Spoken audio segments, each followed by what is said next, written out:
Assalamualaikum warahmatullahi wabarakatuh. Bismillahirrahmanirrahim.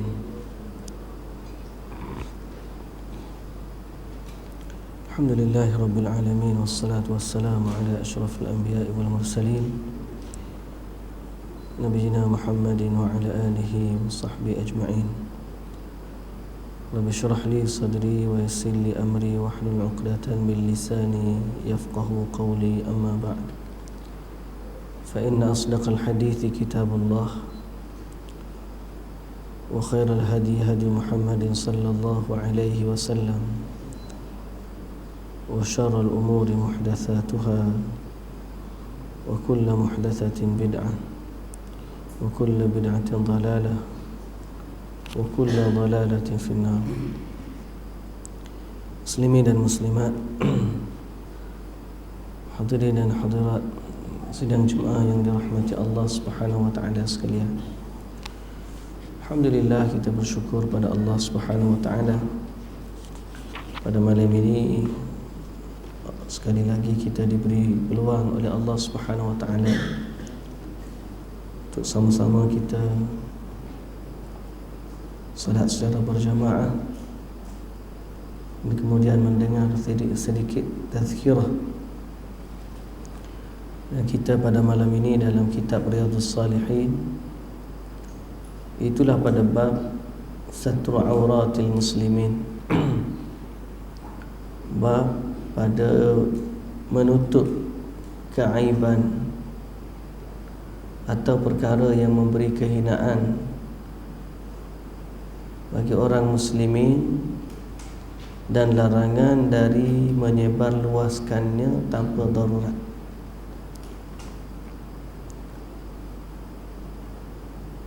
Firman Allah Subhanahu wa taala, innal ladzina yuhibbuna an tashi'al fahishah fil ladzina amanu lahum 'adzabun alimun fid dunya wal akhirah. Sesungguhnya orang yang suka kepada tersebarnya perkara-perkara yang keji dan buruk di kalangan orang-orang yang beriman, maka bagi mereka azab yang pedih di dunia dan juga di hari akhirat. Ayat ini disebut oleh Allah Subhanahu wa taala dalam surah An-Nur ayat 19. Ayat ini secara khusus datang menyucikan Aisyah radhiyallahu anha dalam peristiwa fitnah, iaitu orang yang menuduh Aisyah itu telah berzina. Lalu Allah Azza wa Jalla memberi jawapannya bahawa orang yang suka menyebarkan perkara yang buruk di kalangan orang-orang yang beriman, maka Allah memberi ancaman kepada mereka yang berkata demikian. Dalam masa yang sama Allah menyucikan Ummul Mukminin Aisyah radhiyallahu anha. Lalu Allah Ta'ala kata, lahum adzabun alimun fid dunya wal akhirah. Bagi mereka azab yang pedih di dunia dan juga di hari akhirat. Maka Al-Imam An-Nawawi memulakan bab menutup aurat orang Islam ini dengan ayat ini, bahawa adanya ancaman yang keras dari Allah Azza wa Jalla kepada orang yang membuka keaiban orang lain. Bukan sekadar menutup aib itu adalah perkara yang baik, tetapi membuka keaiban itu juga adalah perkara yang buruk. Kadang-kadang kita lupa apabila kita bercakap tentang seseorang, padahal perkara yang kita cakapkan itu adalah perkara yang menjatuhkan dan memalukan fulan tersebut. Kadang-kadang dia berlaku tanpa sedar. Sebagai contoh, kita share gambar-gambar atau video-video yang kita anggap perkara tu seronok, lucu dan sebagainya. Boleh jadi sebahagian daripada orang yang ada dalam video tersebut pun tidak berhajat dan tidak ingin perkara itu disebarkan begitu.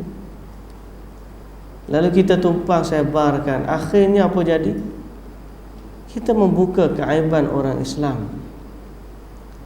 Maka perkara-perkara begini, hadirin dan hadirat yang dirahmati Allah, sebelum kita bincang tentang kelebihan orang yang menjaga dirinya daripada menyebarkan keaiban, membuka keaiban orang muslimin, Al-Imam An-Nawawi rahimahullah memulakan dengan ayat ancaman kepada mereka. Mana dia bukan sekadar fadilah, kelebihan, kebaikan, sunat dah, tetapi dia adalah menjadi kewajipan bagi seorang muslim. Kan kita dah bincang sebelum daripada ni muslimi dan muslimat yang dirahmati Allah. Kalau tuan-tuan ingat bab yang sebelum ni kita bincang bab apa? Bab ta'zim hurumatil muslimin, membesar dan mengagungkan kehormatan orang muslim. Sehingga orang muslim ini Nabi sallallahu alaihi wasallam menyebut antara yang disebut oleh Nabi sallallahu alaihi wasallam, kullul muslimi 'alal muslimi haram damuhu wa maluhu wa 'irduhu. Orang muslim dengan muslim yang lain haram ke atas mereka. Apa dia? Damuhu, darahnya, wa maluhu, hartanya, wa 'irduhu, dan juga marwahnya. Antara termasuk syiar ataupun perkara yang Allah Azza wa Jalla muliakan bagi orang mukmin ialah marwah dia. Maka siapa yang menjatuhkan marwah seorang muslim tanpa hajat, maka orang ini telah melakukan satu kesalahan dalam agama. Itu ancaman. Adapun kemuliaan bagi orang yang mana bila dia dengar dan dia tahu satu benda aib bagi orang muslim, lalu dia tutup aib tersebut, dia tak bicarakan. Kata Nabi sallallahu alaihi wasallam dari Abi Hurairah radhiyallahu anhu, Nabi kata, la yasturu 'abdun 'abdan fid dunya illa satarahu Allahu yaumal qiyamah. Tidaklah seorang hamba menutup hamba yang lain di dunia. Itu tutup aurat hamba ini di dunia. Illa satarahu Allahu yaumal qiyamah, kecuali Allah Subhanahu wa taala menutup keaiban dia pada hari kiamat. Ini kelebihan, tak ada ancaman. Kelebihan pula apa dia? Makna kelebihan ni, siapa yang dia tahu satu perkara yang aib bagi orang mukmin, lalu dia tutup aib tersebut, maka kelebihan dia, Allah Azza wa Jalla akan tutup keaiban dia pada hari akhirat. Ya, kita ni kalau aib depan Allah tak ada dah lah. Atas dunia ni tak apa, orang tak nampak. Betul tak? Tuan-tuan, kalau nampak aib saya, malu saya nak cakap depan. Kalau dosa yang kita buat ni melekat atas dahi, ikut jalur garis, ataupun letak titik satu je, Allah Azza wa Jalla ni mulianya Allah, sayangnya, rahmatnya kepada hamba, dia letak titik maksiat tu dalam hati. Cuba kalau letak di kulit atas muka, rasanya tak ada orang putih atas dunia ni. Gelap belaka. Gelap tu bukan setakat gelap sawo matang, gelap orang negro ke gelap dah, bahkan hitam kelam. kalaulah andainya maksiat itu berada kesannya pada wajah kita. Jadi apabila sampai hari akhirat, apabila semua yang selama ni ditutup dibongkarkan di hadapan Allah, maka ni tak ada orang yang boleh selamat. Tak ada orang yang boleh menyelamatkan diri daripada mahkamah Allah. Mana dia kata minta-minta lah apa aku buat ni dah hari akhirat, tak ada dalam kitab. Nah, mana ada? La yughadiru saghiratan wala kabiratan illa ahsaha.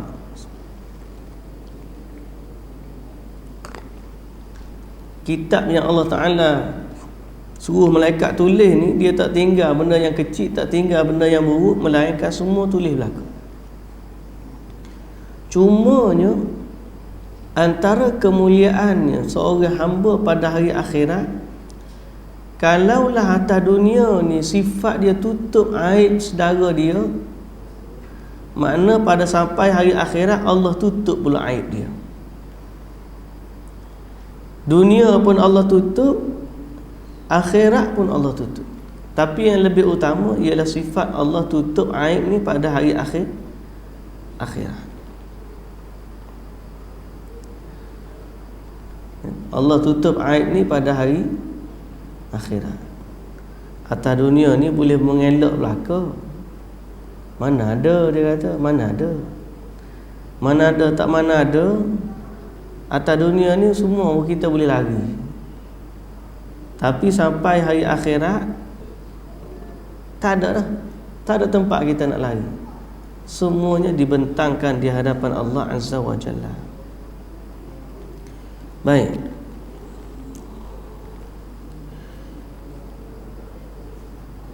Dan menjadi satu kewajipan bagi seorang hamba berdasarkan hadis yang kedua, di mana Nabi sallallahu alaihi wasallam bersabda, kullu ummati mu'afa illa al-muhajirin. Semua umatku ni diampunkan dosa kecuali orang-orang yang berterang-terangan dalam dosanya. Wa inna minal mujaharah an ya'mala ar-rajulu bil-laili 'amalan thumma yusbihu wa qad satarahu Allahu 'alaihi. Termasuk dalam perkara al-muhajirin, mujahirin, orang yang terang-terang buat dosa, ialah malamnya dia buat satu amalan, kemudian sampai pagi orang tak tahu, sebab malam tu Allah dah tutup dosa dia. Tiba-tiba dia bangkit pada pagi esok, dia cerita kepada orang dosa yang dia buat waktu semalam. Dia kata, semalam aku buat kaza wa kaza. Padahal malam tu Allah dah tutup keaiban dia. Tiba-tiba dia pula buka sendiri aib dia. Maka orang ni Nabi kata, Allah pun tak nak tutup aib dia kalau dia sendiri tak tutup aib dia. Berdasarkan hadis ini, antara kewajipan bagi seorang Muslim, yang pertama, kewajipan dia kepada diri dia dulu. Apa dia? Apabila dia buat maksiat, tutup maksiat tersebut. Tutup maksiat yang kita nak buat. Bukan kita galak buat maksiat, bukan kata hari ni bila silalah buat maksiat ramai-ramai asal orang tak nampak. Bukan. Sebab manusia ni sifat dia buat maksiat ni benda yang nak kata biasa tu, bukan nak kata biasa juga, tapi sifat manusia mesti buat salah. Betul tak? Nabi kata kullu bunu Adam khata'. Semua anak Adam ni buat salah belaka. Yang tak buat salah ni malaikat je.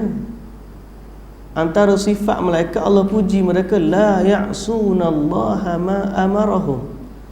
Malaikat ni tidak maksiat kepada Allah. Wa yaf'aluna ma yu'marun. Mereka akan buat apa yang mereka diperintahkan. Ini malaikat ni. Tapi kalau namun dia manusia, mesti dia buat salah. Maka kewajipan dia yang pertama, apabila dia sendiri buat salah, dia tutup aib dia. Dan dia bersyukur kepada Allah Azza wa Jalla bahawa Allah tutup aib dia. Allah ni, dia suka tutup aib hamba. Allah Subhanahu wa ta'ala sebut, wa asbagha alaikum ni'amahu zahiratan wa batinah. Antara nikmat Allah Ta'ala kata, kami kurniakan kepada mereka nikmat-nikmatnya yang zahir dan juga yang batin, yang tersembunyi. Kata al-Imam ad-Dhahhak, amma zahir fal Islam wal Quran. Adapun nikmat yang zahir tu nikmat Islam dan nikmat Quran. Semua orang nampak nikmat yang Allah bagi kepada dia. Mana kita rasa kita dapat nikmat tu. Wa ammal batinah, adapun benda yang batil, yang tersembunyi, yang kadang-kadang kita tak nampak, ialah fama satara minal uyub, apa yang Allah tutup daripada keaiban. Nikmat juga ni.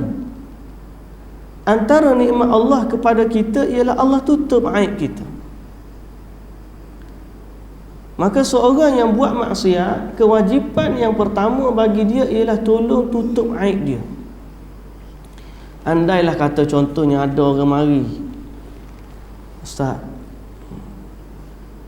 saya nak taubat ni. Taubat, Alhamdulillah. Tapi Ustaz tahu tak dosa saya ke apa? Lah, dosa itu tak kena cakap ke Ustaz. Kalau kamu nak taubat, tafadhal. Kalau royak dosa gapo pun kita bukan keampunan duduk pada manusia, duduk pada Allah Azza wa Jalla. Malaikat kalau dia tanya, saya kena buat gapo lepas ni Ustaz? Kita tanya, apa dia kesalahannya? Lepas tu kalau dia cerita sikit, nak cerita panjang tak payah. Kadang-kadang dia mari ngadu, Allah saya buat dong. Kalau kita tahu sedikit, dosa ni, tak apalah. Hak lain itu tak payah cerita. Mudah-mudahan Allah Azza wa Jalla ampunkan dosa. Sebab apa? Menjadi hak seorang manusia untuk dia menghormati ataupun bersyukur kepada Allah Azza wa Jalla di atas anugerah Allah kepada dia, iaitu Allah dah tutup aib dia. Tak payah cerita kat orang. Zaman dulu macam-macam dia. Zaman dia kerja, zaman dia muda. Tiba-tiba waktu sekarang ni dia dapat hidayah, umur pencen. Umur nak pencen.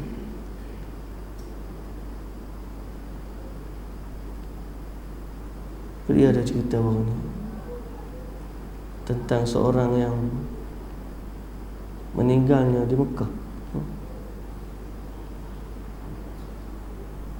Haji, waktu saya TOT haji dengan Datuk semua Datuk Daud Cengah, dia cerita ada orang dulu dia tak semayang, jauh daripada petunjuk Allah. Tiba-tiba dapat surat panggilan haji. Bila dapat surat panggilan haji ni, barulah nak belajar semayang, nak belajar baca Quran, berasa nak kena taubat dalam siapa surat haji ni. Lepas tu dia pergilah buat haji. Bila buat haji, sampai ibadat wukuf, sempat selesai buat haji semua sekali, seminggu ke 2 minggu lepas daripada tu, dia balik. Tak balik. Yang tu cerita, dalam keadaan tersebut tiba-tiba dia sakit, kemudian meninggal. meninggal di Mekah selepas haji. Maknanya apa? Kadang-kadang Allah Azza wa Jalla nak tengok kita ni nak taubat kepada Dia. Soal apa bentuk yang kita buat, tak usah cerita kepada orang. Itu kita dengan Allah Azza wa Jalla. Kalau betul kita nak taubat, ikhlas kepada Allah, taubat. Nabi SAW di saat orang mari mengaku dengan dosa depan Nabi, Nabi paling tak nak dengar. Nabi kata irji', kembali kamu bertaubat kepada Allah. Tapi sahabat yang namanya Ma'iz ni, dia tak sanggup menahan derita dosa dia, sehingga akhirnya dia rasa tak selesai kalau dia tak taubat, kerana dosa dia telah mewajibkan dia dihukum rejam. Lalu dia mengaku dan minta Nabi rejam dia. Akhirnya dia meninggal. Tu pun berapa kali dia pergi ngaku depan Nabi, Nabi tak dengar. Nabi kata takut menggila kau, kamu mabuk ni, macam-macam. Akhirnya bila dia rejam, antara yang kita sebut selepas daripada ni, di mana apabila mereka direjam dan kisah Ma'iz ni dia mati, kemudian disolatkan, dikebumikan. Lepas daripada tu, satu hari Nabi SAW jalan dengan para sahabat. Ada dua orang yang bercerita tentang Ma'iz dengan cerita yang tak elok, sehingga dia kata Ma'iz ni Nabi dah bagi peluang, dia nak taubat, tapi dia nak mengaku juga supaya dia rejam. Tak pasal-pasal kena rejam, sepertilah orang rejam anjing. Jadi perkataan tersebut dengar, Nabi dengar. Sampai Nabi berjalan-jalan jumpa tu ada bangkai. Nabi kata, mana dua orang tadi? Oh, kami ya Rasulullah. Sekarang ni kamu turun makan bangkai tu. Ya. Dia kata, ya Rasulullah, siapa yang sanggup makan bangkai macam ni? Sehingga Nabi kata, apa yang kamu sebut tentang Ma'iz tadi lebih teruk daripada kamu makan bangkai ini. Dan sesungguhnya sekarang ini dia, yakni Ma'iz, sedang berenang-renang di dalam sungai syurga. Dia telah bertaubat dengan satu taubat yang mana sekiranya dibahagikan taubat itu kepada seluruh umat, cukup untuk mereka itu diampunkan dosa. Ini kisah orang yang mana taubat pada Allah. Bererti seorang yang bila buat dosa, yang pertama sekali tutup dosa dia, dia kena ada sifat berharap kepada keampunan Allah. Berharap kepada keampunan Allah Subhanahu wa ta'ala.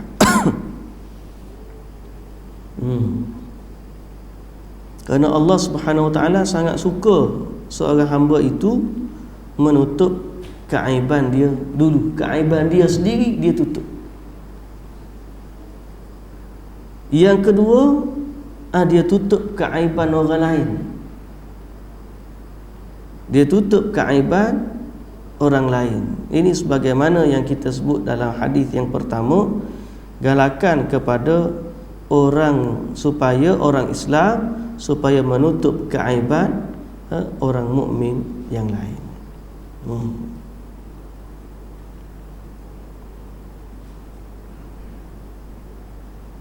Baik.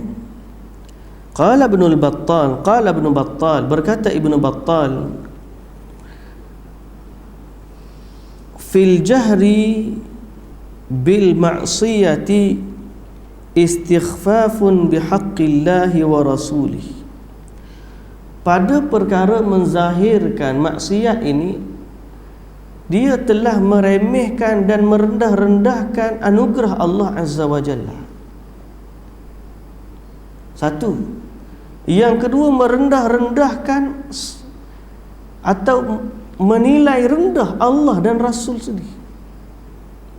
Kita ni kalau buat maksiat, kalau buat salah depan bos, macam mana?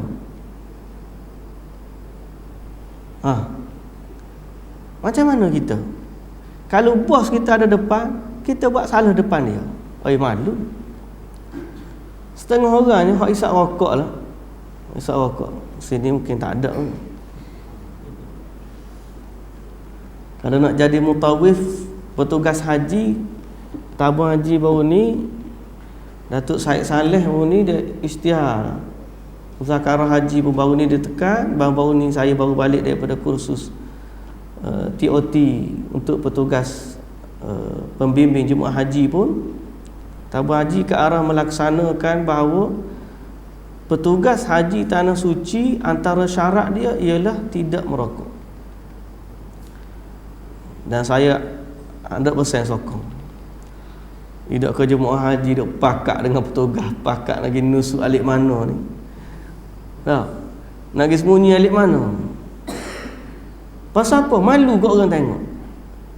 Kadang-kadang ada anak murid kita, zaman saya mengajar di kolej dulu, kita pergi ziarah rumah sewa dia, cepat-cepat buat lari bekas-bekas rokok ni. Memang dia tahu dah kita fatwa kita rokok ni haram.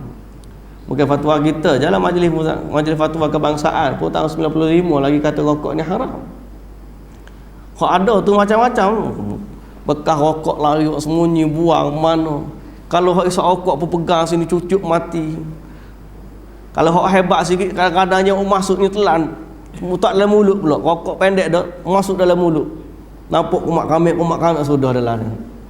Kalau sekejap tak apa, kalau lama kat melemah juga dia pun. Malu. Manusia ni antara sifat maksiat ialah dia malu. Nak orang tengok. Nabi SAW bila Nabi kata al-birru husnul khuluq, benda baik ni ialah akhlak yang baik. Wal ithmu ma haka fin nafs wa karihta an yattali'a alaihi nas. Dan benda maksiat ini benda yang kamu rasa tak senang hati. Kita kata tak apa, aku tak ada rasa gapo pun. Dia di saat dia kata rasa tak rasa gapo tu, sebenarnya dia telah ditarik dalam hati dia kemanisan iman. Sehingga ahli maksiat dia tak akan rasa kemanisan iman. Hati dia mati. Satu. Wa karihta an yattali'a alaihi nas. Nabi kata dia takut, dia malu, dia tak suka orang tengok dia buat. Ini sifat maksiat. Tiba-tiba kalau orang ni dia sifat dia berterang-terangan dalam maksiat, maknanya kalau depan orang dia tak malu, depan Allah dia telah merendah-rendahkan nilai Allah Azza wa Jalla. Kalau kita ni siapa apa kat depan bos pun kita buat, mana kita nak kata dia ni apa dia ni orang ni, istilah apa kita nak sebut ni, bukan tak makan sama ni, tak erti bahasa, betul tak? Tengok orang soleh pun dia buat jahat, ataupun dia tengok bos pun dia tak erti bahasa. Kalau depan Allah Azza wa Jalla pun dia masih buat maksiat berterang-terangan, maka orang ni dia seolah-olah mencabar Allah Azza wa Jalla. Ada tu sifat manusia ni dalam maksiat dia ada dua. Manusia dalam melakukan maksiat dia ada dua.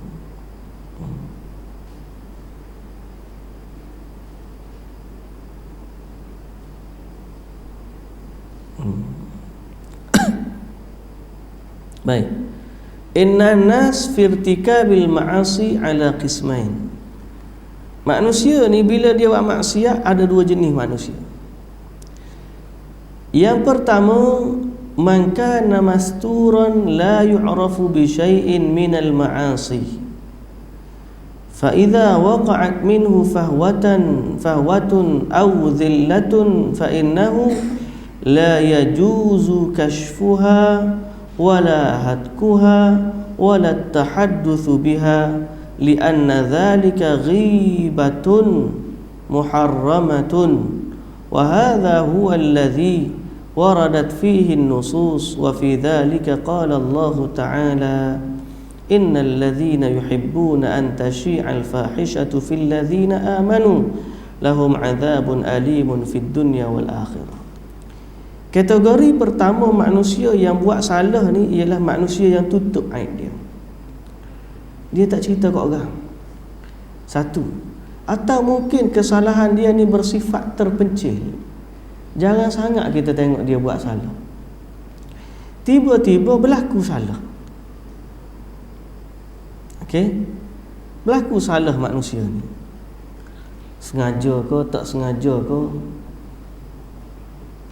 maka hukum dia haram, tidak harus buka aib dia ataupun bercakap-cakap tentangnya. Mu tahu tak semalam aku tengok dia tu macam-macam cerita dia. Tidak harus untuk memperkatakan keaiban dia, sebab pada ketika itu hukum bercakap perkara tersebut menjadi ghibah, mengumpat.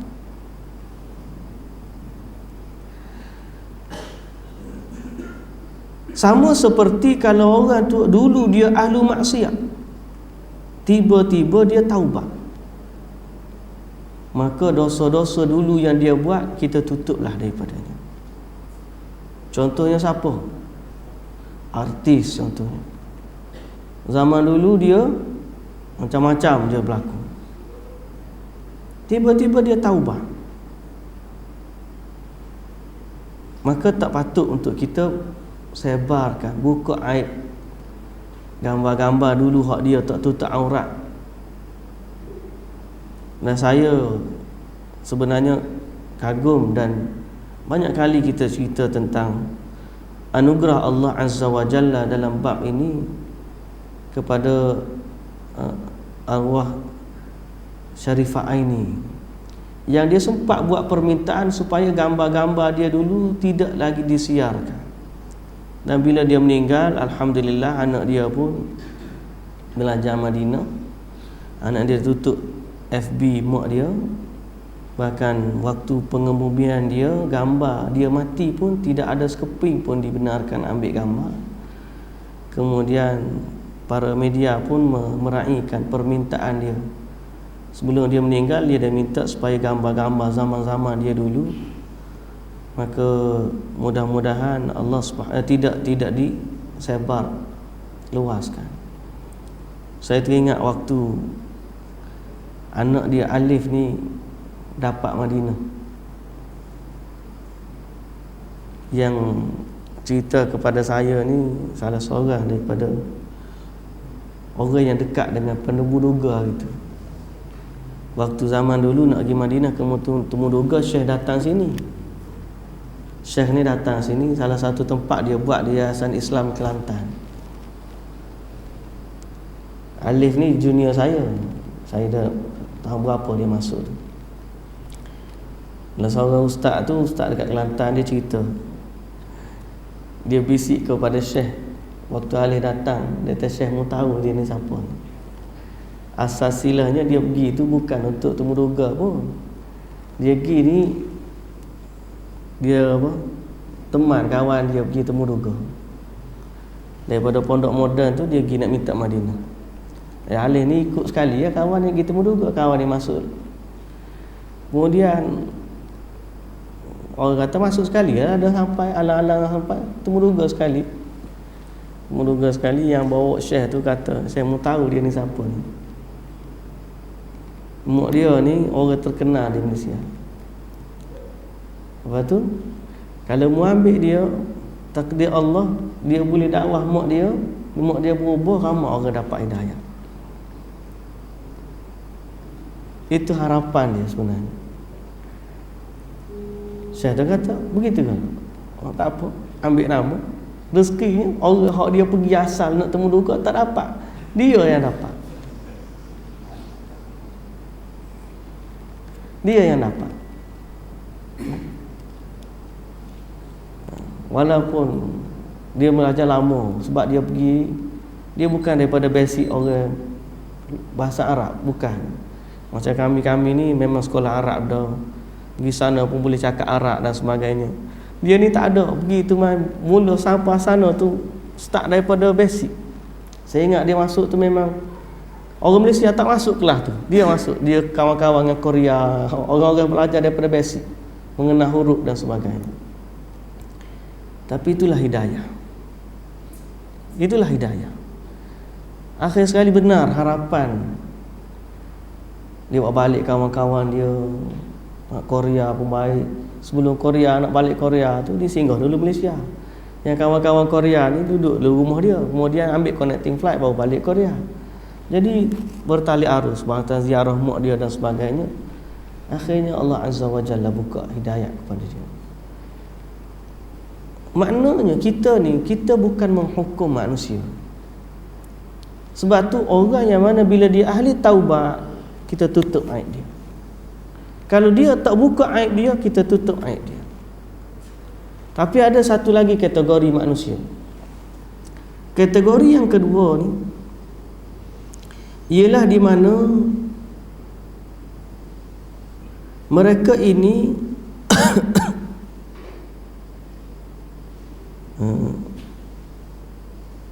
apabila buat maksiat, mereka malah dia suka untuk buka aib dia. Dia sendiri buat terang-terangan. Ada juga jenis manusia lagu ni. Bila dia buat terang-terangan. Man kana mustahiran bil ma'asi mu'linan biha wa la yubali bima irtakaba minha wala bima qila lahu fahadha huwa al-fajirul mu'lin laysa lahu ghibah kama nassa ala dhalika al-Hasanul Basri. ومثل هذا لا بأس بالبحث عن أمره لتقام عليه الحدود ومثل هذا لا يشفع له إذا أخذ ولم يبلغ السلطان بل يترك حتى يقام عليه الحد لينكشف شره ويرتدع به أمثاله. قال الإمام مالك بن أنس من لم يعرف منه أذى للناس وإنما كانت منه زلة فلا بأس أن يشفع له ما لم يبلغ الإمام وأما من عرف بشر أو فساد فلا أحب أن يشفع له أحد ولكن يترك حتى يقام عليه الحد. Golongan yang kedua, orang yang buat maksiat dia terang-terangan. Isyak lagi kita sikit lagi. Dia terang-terangan, malah dia bangga pula buat maksiat. Ada tak orang lagu ni? Tak ada sifat malu sikit rabu. Dan kita bimbang akhir zaman ni orang Allahu Akbar, maksiat ni terang-terangan. Merompok hari ni bukan lagi waktu malam, siang hari merompok. Al-Fadhil Dr. Fauzi Draman yang kena rompok baru ni, kena tetak atas kepala pukul berapa? 10 pagi.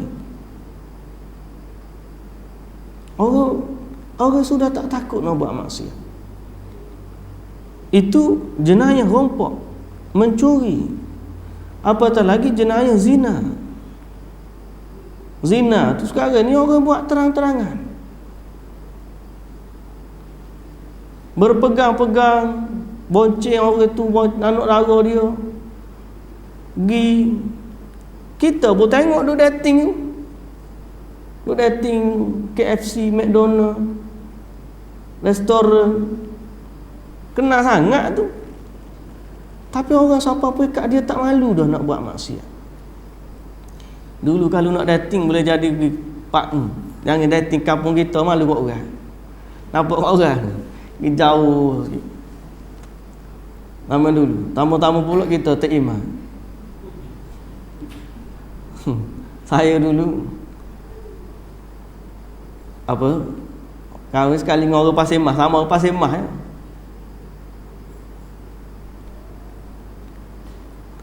Tubik sekali. Tak tubik sekali. Tu pun masa tu sebab nak buat urusan kahwin tu lah, dia buat HIV dan sebagainya. Jadi kebetulan ayah dia uzur, dia kata tak apalah, kita buat sekali lah. Saya bawa lah. Tu berbising habis tu. Orang kata Allah tak email tubik dengan retin tu, dia kata. Lepas tu kita kena betul balik lah.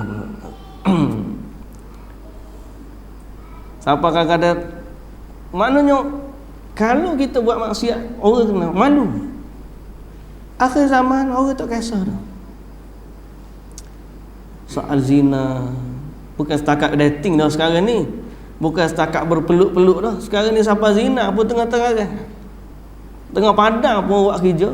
Kalau pergi malam-malam hari merdeka tu, tanyalah golongan-golongan ataupun sukarelawan yang buat kerja, yang pergi dakwah malam tahun baru, malam sambutan Valentine, konsert-konsert yang terbuka dan sebagainya. Semua orang tahu lah. Semua orang tahu lah. Yang penganjur lagi seronok. Siapa-siapa peringkat kerajaan sendiri pun seronok buat konsert dan sebagainya. Padahal di dalamnya semua orang tahu, makruf perkara tu, maksiat berleluasa. Maka orang begini, mereka ini adalah pelaku maksiat yang mereka sendiri telah mengiklankan maksiat mereka. Maka Al-Imamul Hasanul Basri berkata, kategori ini tidak ada istilah mengumpat bagi mereka. Kalau kita sebut keburukan mereka adalah kerana untuk memberi peringatan kepada orang lain. Kerana kalau kita tak buka aib mereka pun, mereka sendiri buka aib dia. Kata Imam Hasanul Basri, golongan seperti ini tidak ada istilah ghibah pada mereka. Kita sebut, jangan ikutlah dia tu, jahat. Dia tu doa bawa anak dara orang, mau jumpa dia begini. Kamu jangan jadi serupa dia. Maka orang begini tidak ada istilah ghibah. Jangan pula siapa jadi apa. Jadi kalau sebut benda mungkar jahat kampung tu, nama dia lah naik sekali. Maka kalau orang jenis lagu ni, tak ada istilah untuk mengumpat padanya. Berkata Imam Malik bin Anas, dia kata apa? Siapa yang tidak dikenali darinya kesalahan ataupun kesilapan, maksiat, maka tidak mengapa untuk kita memberi syafaat kepadanya, iaitu kita tak bawa dia kepada pengadilan. Kita tangkap dia, tangkap Allah, dia kata minta maaf lah, kita kata aku kenal mu ni orang baik duduk masjid, kenapa kamu curi? Dia kata minta maaf lah, saya terpaksa sebab tak boleh nak makan dan sebagainya, darurat dan sebagainya. Ginilah benda ni tak baik, tapi oleh kerana membuat sekali ni, aku maaf lah. Digalakkan untuk tutup aib dia, dan kita pun tak usah cerita kat orang. Kalau tuan hak kena barang dia kena curi, dia sendiri yang tangkap, ginilah, aku kenal mu ni orang baik, tapi lain kali kalau nak minta jangan curi, ambil lepas. Betul. Tapi kalau orang ni ahli maksiat dah, memang masyhur, tiba-tiba dapat tangkap. Malah sebahagian ulama kata kena cari benda jahat dia supaya diadukan kepada hakim untuk menyelamatkan masyarakat awam daripada kejahatan dia. Maka orang ni, kata Imam Malik, fala uhibbu an yushfa'a lahu ahad, aku tak suka seorang pun bagi syafaat kepada dia.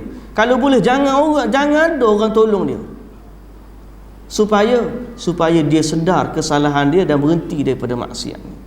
Dan orang ni sepatutnya diangkat masalah dia kepada hakim sampai ke mahkamah, diputuskan keadaan dia supaya dia berhenti daripada maksiat. Baik muslimin dan muslimat yang dirahmati Allah. Nah, azan. Inilah azan kita tengah berhenti lalu lah.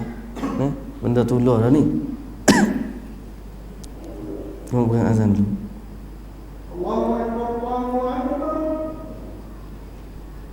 Allahu Akbar. Allahu Akbar.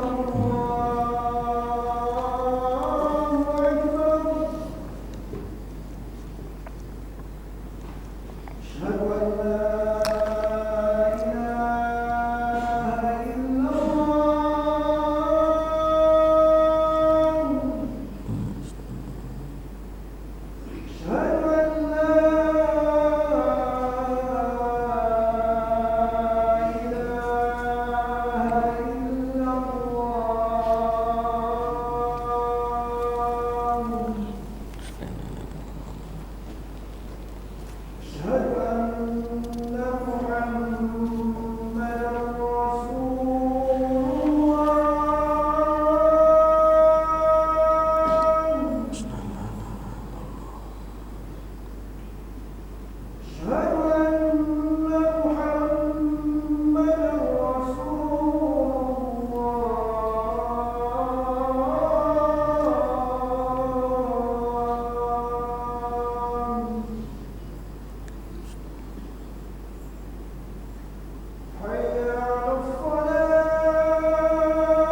Baik, muslimin dan muslimat sidang Jumaah yang dirahmati Allah Subhanahu wa taala sekalian.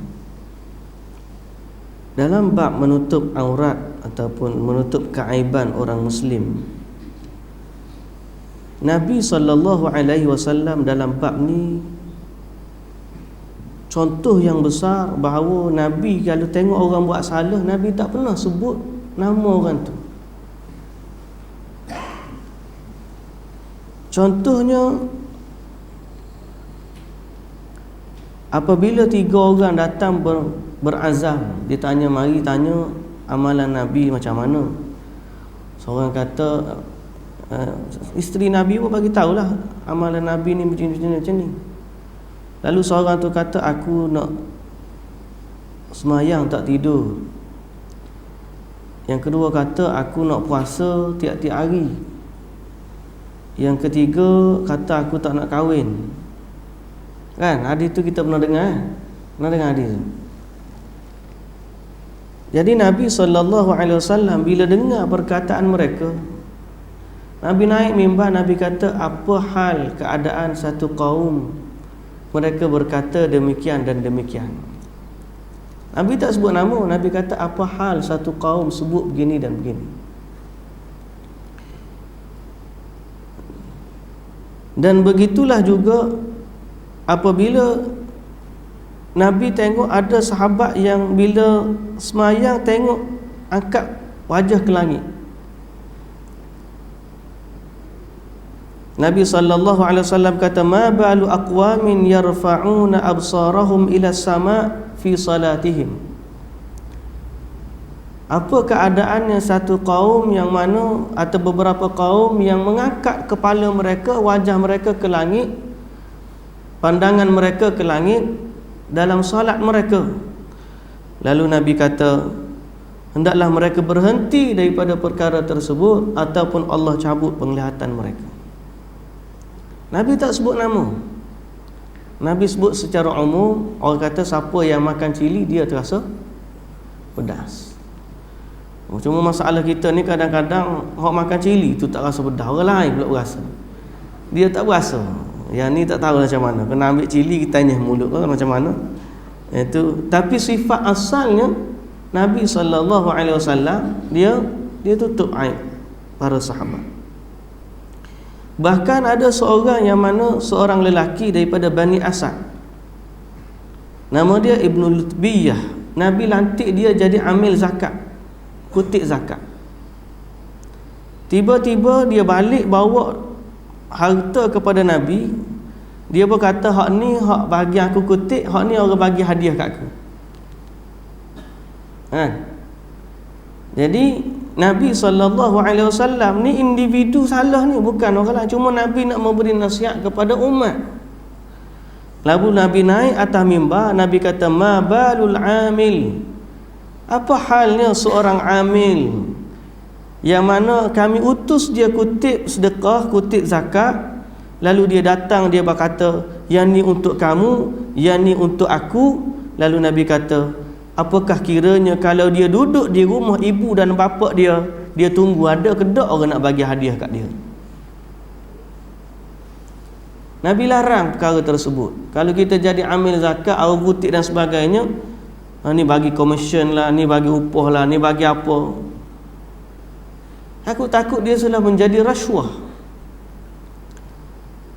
Nabi tahu orang yang buat, tapi Nabi naik atas mimbar, Nabi tak sebut pun nama dia. Nabi kata ada seorang amil, kami lantik dia, tiba-tiba dia datang dan dia cakap, ni untuk aku, ni untuk kamu. Inilah Nabi SAW.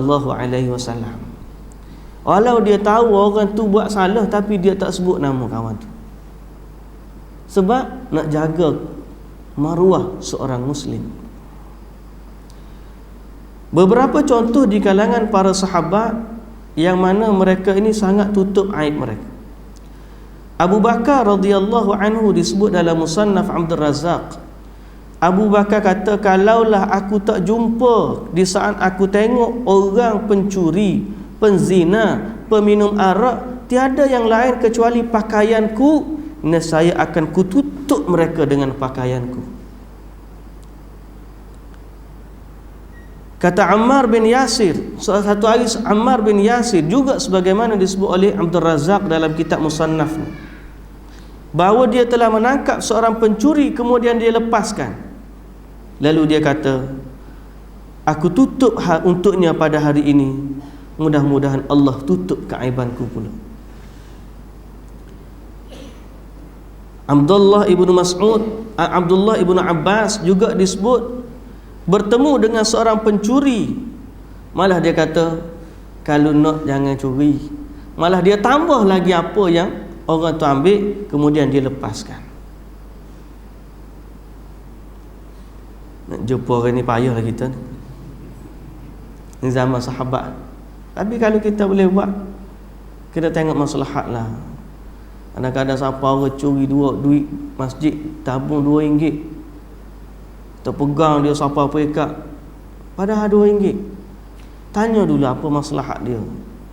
Kalau kita dengar cerita hakim yang menjatuhkan hukuman pada orang Indonesia, tak tahu cerita tu betul ke tidak, tapi mudah-mudahan betul lah.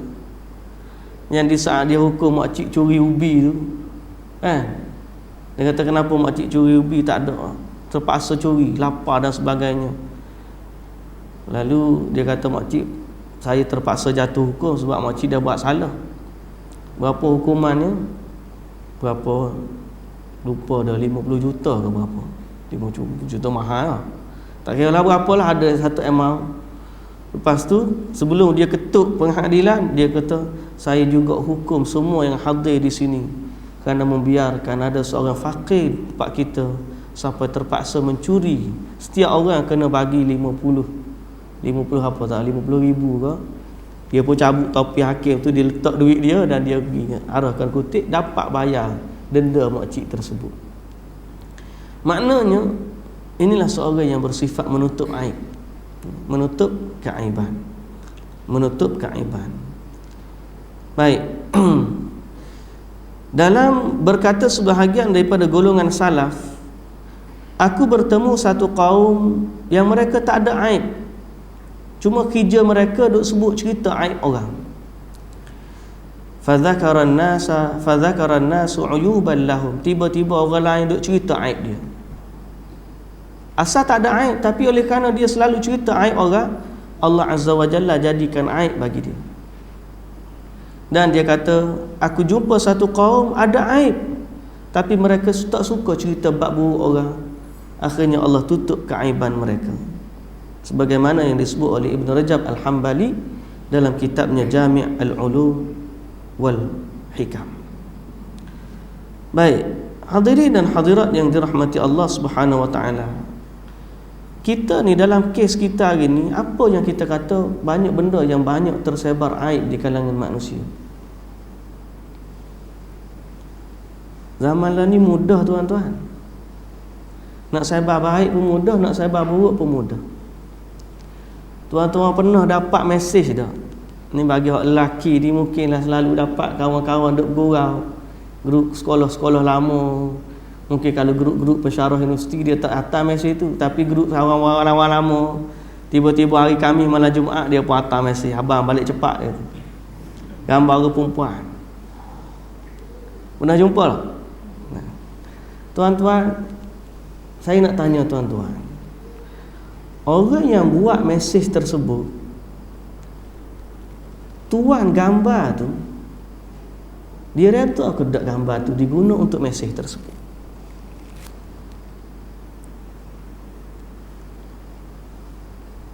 Apa jadi kalau gambar tu adalah gambar mak kita, gambar kakak kita, gambar adik kita, gambar mak saudara kita? Ada tak kita nak atas kepada orang sebagaimana kita nak atas ke orang lain? Soalan dia, tuan dia tu redha ke tidak? Aib. Yang buat tu edit, orang ambil gambar, dia pun edit letak gambar tu. Kita pun seronok. Kita anggap gambar tu boleh kot. Agak-agak kalau tuan tu tanya di hadapan Allah Azza wa Jalla, aku tak redha gambar aku digunakan untuk mesej sebegini, gapo kita nak jawab? Satu, berkata Al-Imam An-Nawawi rahimahullah, mana ada perkataan Imam An-Nawawi tadi? Al-Imam An-Nawawi menyebut satu faedah yang penting. Qala Ibn Hajar, berkata Ibn Hajar, dzakara An-Nawawi, berkata Imam An-Nawawi, anna man jahara bi fisqihi aw bid'atihi, siapa yang menzahirkan dengan kefasikan dia atau bid'ah dia, maka yang boleh sebut ialah apa yang dia zahirkan sahaja. Yang dia tutup jangan buka pula aib dia. Kan kita kata tadi, orang yang berterang-terangan bila buat maksiat tidak ada istilah ghibah padanya, betul? Tapi pada bentuk maksiat yang dia buat secara terang-terangan, yang kita pergi korek habis ni cerita dalam kain dia ni, apa cerita? Betul tak? Saya kadang-kadang tuan-tuan, saya cakap terang, saya pun tak setuju orang bila, saya tak setuju bila sebut tentang GST, saya pun tak setuju. Tapi saya juga tidak setuju dengan cara orang yang melemparkan tohmahan-tohmahan, cacian-cacian dan yang tidak ada berkaitan dengan isu GST. Kita tak setuju batu-batu yang ubah-ubah siapa jadi gambar tak sepatutnya, cerita pasal mak, cerita pasal ayah. Ini bukan adab seorang Muslim. Kita telah melampaui satu had yang dibenarkan. Kalau bincang isu yang kita tak setuju, bincang tak setuju, secara ilmiah hanya begitu. Tapi kalau siapa pergi ke edit gambar, letak gambar orang yang tak ada kaitan sehingga mengaibkan seseorang, ini bukan sifat seorang Muslim. Naam, hari ini dia buat salah, dia telah melakukan satu kesalahan, contohnya kita kata, dan kita buka aib dia di saat kita tak ada aib. Satu hari Allah buka aib kita pada orang yang di luar daripada apa yang kita sedar. Jadi kena berhati-hati apabila kita menjaga urusan kaum muslimin. Baik, aib siapa yang paling perlu kita jaga? Orang yang paling patut kita jaga keaiban dia siapa? Orang Muslim ni umum. Aib siapa?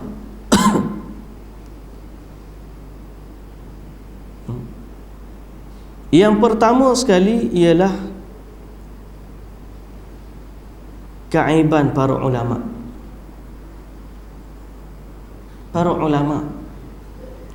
Sebab ulama ni adalah lampu yang menyinari. Kalau kita nak cerita benda yang dia salah, fokus tentang dia salah tu. Fulan dia cerita hadis palsu, kita ceritalah dia hadis palsu. Fulan dia membawa kesesatan. Apa yang sesat, mungkin dia bai'ah dengan tarekat-tarekat yang sesat. Mungkin dia bersujud kepada manusia, mungkin dengan macam-macam. Cerita tentang nilai ilmu, na'am. Tapi kalau kita nak cerita orang ni tak betul ni, peribadi dia yang tak ada kaitan dengan amanah ilmu, maka dia telah membuka satu keaiban bagi seorang Muslim, apatah lagi seorang ulama, yang mana sepatutnya perkataan-perkataan mereka didengar dan menjadi petunjuk kepada seorang manusia. Tapi dalam bab menasihati atau dipanggil bab jarh wa ta'dil, mana kita ni dibenarkan untuk sebut perkara tak betul tentang para seorang alim apabila yang dia buat bertentangan dengan ilmu yang sebenar. Macam kita kata tadi lah, dia ni meriwayatkan hadis palsu, kita kata jangan dengar riwayat dia sebab dia suka menceritakan hadis palsu, maka itu tidak disebut sebagai mengaibkan ulama. Tidak disebut pada mengaibkan ulama. Tapi tiba-tiba kalau dia kata kau ni bodoh, bangang, tak tahu, tak pandai, tanpa dia sebut hujahnya di mana. Kadang-kadang dia jangan pakar dia tu bukan ulama hadis pun, dia tu jahil tentang hadis. Kita kata sudut mana, hadis mana? Ada tohmahan sebegitu. Kadang-kadang ni pok-pok haluan kiri ni, golongan kaum muda dan sebagainya. Saya baru cerita tadi, ada orang macam-macam lah kita. Ada seorang ustaz tu, dia pergi sembahyang dekat surau. Adalah budak tu baik dengan dia. Tiba-tiba lepas siap sembahyang tu, budak tu kecil dalam sekitar dalam 7-8 tahun begitu. Dia tahan Ustaz, betul ke orang kata ustaz ni Wahabi dia tu? Ustaz tu duduk klik-klik, dia kata budak ni 8 tahun. Adik tahu mana adik? Sebab dia siapa dia cakap? Dia kata abang dia cakap. 8 tahun. Lepas tu dia tanya, Wahabi tu apa adik? Dia kata abang dia cakap semayang macam ni. Semayang tangan ni duduk dada. Saya tanya, lepas tu Wahabi ni baik ke tidak? Adik kenal ustaz ni baik ke tidak? Dia tanya. Dia kata baik. Wahabi tu baik, dia kata. Kata ambil bagi RM2 pergi ya. Masalahnya kadang-kadang sifat tohmahan kepada ulama tidak dibina di atas ilmu. Sedangkan aib mereka inilah yang patut kena jaga sekali. Apa tak betul? Sudah hadis, dia cakap hadis ni tak betul, hadis ni dhaif, hadis ni palsu. Naam, ini nilai ilmu. Tapi kalau setakat kata dia tu tak betul ni, bodoh ni, bangang dan sebagainya, maka orang ni dia telah panggil luhumul ulama masmumah. Daging para ulama ini dia panggil daging beracun. Siapa yang mengumpat kepada ulama tanpa hak, maka nantilah racun itu akan memberi kesan kepada dia. Kadang-kadang dia sebut, kalau kita sebut tuan guru ni Aziz contohnya, sebut elok, dia kadang-kadang sebut dengan panggilan dia tukar pula, dia bubuh N depan. Kalau dia kata ni, orang panggil ni Aziz lah, dia tukar pula depan, tak N huruf depan. Tuan-tuan, ini maruah seorang alim. Siapa yang berani lidah dia untuk merendah-rendahkan nilai seorang ulama, maka nantilah saatnya Allah Azza wa Jalla akan menyebar dan membuka keaiban dia. Maka ranking pertama sekali orang yang kita kena jaga aib dia ialah seorang alim ulama. Okey? Yang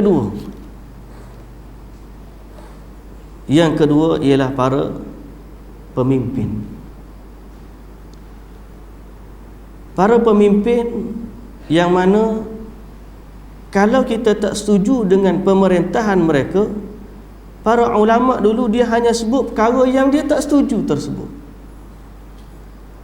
Kenapa? Dari sudut pengurusan wang dia begini. Kenapa? Dari sudutnya begini.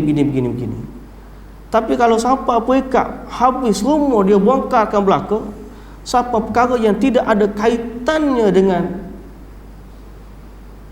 kemaslahatan individu itu, maka dia telah melampaui batas yang dibenarkan syarak. Sebab tu selama dia adalah seorang Muslim, dia ada hak di sisi Allah Azza wa Jalla. Idza kana al-wajibu alaihi satru uyub 'amatin nas.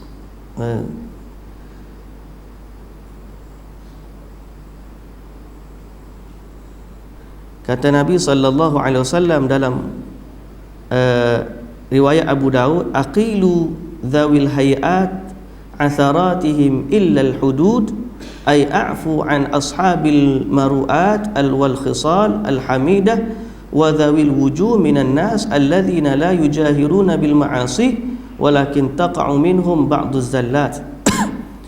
Kata Nabi kata, tutuplah, maafkanlah kesalahan orang-orang yang memiliki kedudukan dan memiliki maruah, pandangan yang mulia pada di kalangan manusia, selama mana mereka tidak terang-terangan dalam melakukan maksiat. Tapi kalau sampai buat terang-terangan, waktu kita tak sebut pun orang dah tahu. Tapi sebaiknya kalau orang tahu pun tak payahlah kita jadi orang yang siram minyak dalam api. Kadang-kadang dia kata, ustaz ni ada gambar, boleh tak kita nak sebar? Haji, betul Haji kata kalau Haji tak sebar pun orang lain sebar. Tapi kenapa Haji tak nak ambil satu kemuliaan bahawa Haji tak sebar? Dia kata kalau tak sebar pun orang lain sebar. Tapi alah orang lain, sebenarnya kita berhajat di hadapan Allah Azza wa Jalla, ya Allah, kalau pun orang tahu, biarlah bukan daripada aku. Sebab ini antara ajaran yang dituntut dalam agama kita. Malah dalam menasihati golongan-golongan ini, sama ada para alim ulama, sama ada para ketua masyarakat, imam dan sebagainya, maka sebaiknya kita pegang tangan dia, atau kita ajak dia makan, atau kita bertemu secara persendirian dengan dia, sehingga akhirnya kita boleh tegur dan begitu. Ambil tentera ni kalau nak tegur orang atas dia kena cakap elok-elok, kalau tidak teruk dia kena, kan? Dia kata, tuan, boleh tak saya nak cakap dengan tuan dalam pejabat dan sebagainya. Tegur di situ tak apa. Tapi kalau tegur luar, siap. Itu budaya tentera. Saya pun tak tahu, orang tentera lah bagi tahu. Tak tahu ada bekas ke tentera sini. Nah, begitulah sepatutnya. Walaupun tidak dengan tentera, dengan ulama pun begitu. Ustaz, ada ustaz cakap tak betul tadi. Mari lepas kuliah, mungkin tuan-tuan rasa saya cakap tak betul, lepas kuliah, ustaz, kalau ustaz sebut tadi tak betul, apa dia? Oh begini. Oh terima kasih, mudah-mudahan saya boleh betul nanti. Maknanya ada adab. Kalau makin tinggi kedudukan, sebab makin dia sepatutnya dihormati dan sebagainya. Baik tuan-tuan yang dirahmati Allah Azza wa Jalla, itulah dia dalam bab sitru auratil muslimin, dan kita tidak dibenarkan untuk buka melainkan kerana darurat dan keperluan. Mudah-mudahan Allah Subhanahu wa taala merahmati kita semua. Wallahu taala alam. Subhanakallahumma wa bihamdika asyhadu an la ilaha illa anta astaghfiruka wa atubu ilaik. Assalamualaikum warahmatullahi wabarakatuh.